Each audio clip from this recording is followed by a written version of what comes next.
देखिए, बिहार विधानसभा चुनाव के लिए जेडीयू ने आज अपनी दूसरी लिस्ट जारी की है। लिस्ट में 44 लोगों के नाम हैं। इससे पहले बुधवार को 57 कैंडिडेट्स का ऐलान हुआ। पार्टी इस बार 101 सीटों पर चुनाव लड़ी है। सभी सीटों पर उम्मीदवारों का ऐलान भी हो चुका है। जेडीयू के स्पेशल 101 की टीम बनी है। ओबीसी इसमें 37 हैं, ईबीसी 22, सवर्णों की संख्या 22 है, मुस्लिम 4 हैं, एसटी एससी 16 है। जेडीयू की 101 लिस्ट में कुल 13 महिलाओं को शामिल किया गया है। 4 मुस्लिम चेहरों को भी टिकट जेडीयू ने दिया।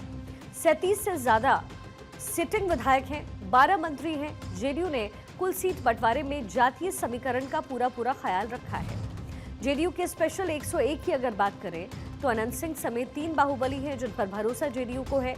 4 मुस्लिम कैंडिडेट को टिकट दिया गया। कुल 12 मंत्रियों को चुनावी मैदान में उतारा है। कुल 13 महिलाओं को टिकट जेडीयू ने दिया है। 4 विधायकों का टिकट कटा है। गोपाल मंडल भी इसमें शामिल है। 37 विधायकों को रिपीट किया गया। 2 पूर्व सांसद हैं जिनको मौका मिला है। तारापुर और परबत्ता सीट सहयोगी के लिए छोड़ दी गई है। मटिहानी से चिराग के बागी राजकुमार सिंह को कैंडिडेट बनाया। चिराग की दावे वाली 5 सीटों पर कैंडिडेट भी उतारा है। तो जेडीयू की जो दूसरी सूची है उसमें तेजस्वी की पत्नी राजश्री की तुलना जर्सी गाय से करने वाले राज बल्लभ की पत्नी विभा देवी को टिकट दिया गया। बाहुबली आनंद मोहन के बेटे चेतन आनंद को औरंगाबाद के नवीन नगर से टिकट मिला है। चेतन आनंद 2020 में शिवहर से विधायक बने थे। इस सूची में 9 महिलाओं को शामिल किया गया। 4 मुस्लिम चेहरों को भी टिकट दिया गया है। पहली सूची में 57 कैंडिडेट हैं जिनके नाम शामिल थे, जिसमें 3 बाहुबली को टिकट मिला। मोकामा से अनंत सिंह, एकमा से धूमल सिंह, कुचियाकोट से अमरेंद्र पांडे को उतारा गया। 3 बाहुबलियों को टिकट मिला है। ये नाम जो अभी मैंने आपको गिनवाए हैं। अनंत सिंह जिन इसमें नाम शामिल है, मोकामा से जेडीयू ने उम्मीदवार बनाया है। इनकी छवि बाहुबली की रही है। AK-47 और हैंड ग्रेनेड मिलने पर 10 साल की सजा हुई थी और काफी ज्यादा सोशल मीडिया पर चर्चित चेहरा भी। दूसरे बाहुबली का नाम है धूमल सिंह, जिस पर जेडीयू को भरोसा है। सारण के एकमा से जेडीयू के टिकट पर चुनाव लड़ेंगे। धूमल सिंह की छवि जो है वो दबंगों वाली है। साल 2015 के चुनाव में एफिडेविट में 9 आपराधिक मामले बताए गए। तीसरा नाम है अमरेंद्र पांडे का। गोपालगंज के कुचियाकोट से अमरेंद्र पांडे को टिकट दिया गया है। अमरेंद्र पांडे उर्फ पप्पू पांडे पर दर्जनों मुकदमे दर्ज हैं। आरजेडी नेता जेपी यादव के घर पर फायरिंग में भी नाम है। फायरिंग में परिवार के 3 लोगों की मौत हो गई थी। वहीं जेडीयू की जो पहली सूची है उसमें 18 विधायकों को रिपीट किया गया। 4 विधायकों का टिकट कटा है।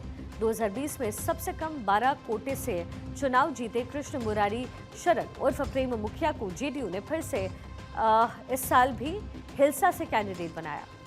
2025 के विधानसभा चुनाव में जेडीयू 101 सीटों पर चुनाव लड़ रही है। चुनाव के पहले फेज के लिए 6 नवंबर को 121 सीटों पर वोट डाले जाएंगे। वहीं दूसरे फेज के लिए 122 सीटों पर 11 नवंबर को वोटिंग होगी। 14 नवंबर को जो नतीजे हैं वो सामने आ जाएंगे।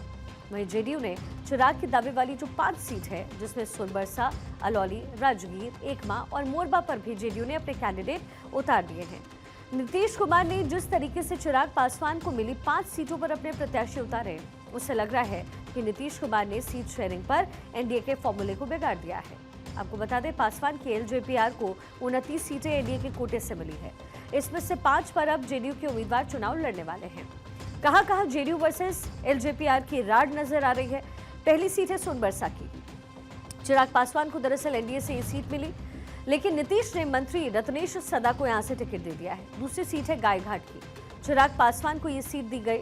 नीतीश ने एलजेपी सांसद वीना देवी की बेटी को जेडीयू से सिंबल दे दिया है। तीसरी सीट है राजगीर की। चिराग पासवान के खाते में इस सीट को रखा गया, लेकिन नीतीश ने कौशल किशोर को यहां से टिकट दिया है। चौथी सीट है मोरबा।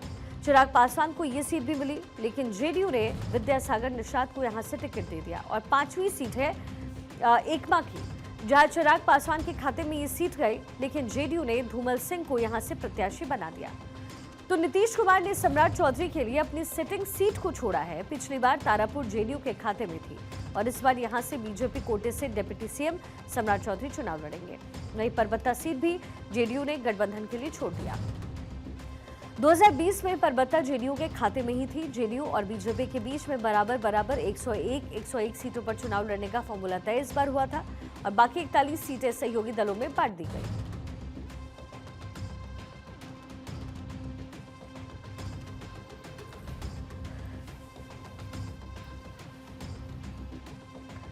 देखिए, बिहार विधानसभा चुनाव 2025 के मद्देनजर एनडीए के घटक दलों के बीच में सब कुछ सेट होता नजर आ रहा है।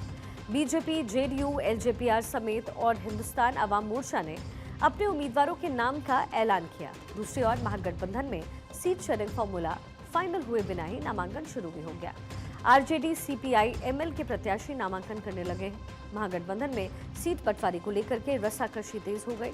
पटना से दिल्ली तक मंथन का जो दौर है वो जारी है। वहीं कांग्रेस ने प्रत्याशियों की पहली लिस्ट जारी करते हुए चुनावी बिगुल फूंक दिया। पार्टी ने कुटुंबा से राज्य अध्यक्ष राजेश राम समेत कुल 22 सीटों पर उम्मीदवार घोषित किए। कांग्रेस ने रणनीति के तहत एक एक सीट का नाम सोशल मीडिया प्लेटफॉर्म के जरिए सार्वजनिक करना शुरू किया है। दिल्ली में हुई केंद्रीय चुनाव समिति की बैठक में नाम पर अंतिम मुहर लगने के बाद प्रदेश प्रभारी कृष्णा अल्लावरू, प्रदेश अध्यक्ष राजेश राम और विधायक दल के नेता शकील अहमद बुधवार शाम पटना पहुंचे। राजधानी लौटते ही नेताओं ने अधिकृत उम्मीदवारों को सिंबल बांटने की प्रक्रिया शुरू की। दरअसल एनडीए में जनता दल यूनाइटेड और महागठबंधन में कांग्रेस अपने सहयोगियों के लिए कुछ सीटें छोड़ने को तैयार नहीं है और इस वजह से देरी हो रही है। हालांकि कांग्रेस की विक्रम सीट अब पार्टी के अंदर ही हॉट सीट बन गई। इस सीट पर बीजेपी से आए अनिल कुमार को टिकट देने पर कांग्रेस कार्यकर्ताओं ने बुधवार को एयरपोर्ट पर ही बवाल काट दिया। हालात ये हुआ कि बिहार प्रभारी कृष्णा अल्लावरू, प्रदेश अध्यक्ष राजेश राम और सीएलपी लीडर शकील अहमद खान को वहां से भागकर निकलना पड़ा। इस दौरान एयरपोर्ट पर कार्यकर्ताओं के बीच जमकर मारपीट हुई। महागठबंधन के भीतर सीट बंटवारे पर सहमति नहीं बन पाने के कारण कुछ सीटों पर अभी भी पेच फंसा है। चुनिंदा उम्मीदवारों को सिंबल देने के बाद प्रदेश अध्यक्ष, प्रभारी और विधानमंडल दल के नेता, आरजेडी नेता और विधानसभा में नेता प्रतिपक्ष तेजस्वी यादव के आवास पहुंचे। कल देर रात को शुरू हुई बैठक में कांग्रेस के अलावा वाम दलों के अन्य नेता मौजूद रहे। कांग्रेस के बछवाड़ा पर प्रत्याशी उतारने के बाद भाकपा ने कड़ी आपत्ति जाहिर की। सीटों के बंटवारे पर किसी भी नेता ने खुलकर कुछ नहीं कहा, लेकिन सभी ये दावा करते नजर आए कि सभी मामले सुलझा लिए गए हैं और जल्द सीटों के बंटवारे की औपचारिक घोषणा कर दी जाएगी। गठबंधन के सूत्रों के मुताबिक जिन सीटों पर पेच फंसा है उन्हें बातचीत के जरिए जल्द सुलझा लिया जाएगा। वहीं बीजेपी ने महागठबंधन में सीट शेयरिंग पर घमासान पर भी तंज कसा है। हमारा एनडीए गठबंधन है जिसने अपना सबसे पहले सीट शेयरिंग जारी किया और 101 जो हमको चुनाव लड़ना है उसकी सूची जारी कर दिया। उपेंद्र कुशवाहा जी ने कल सूची जारी कर दिया।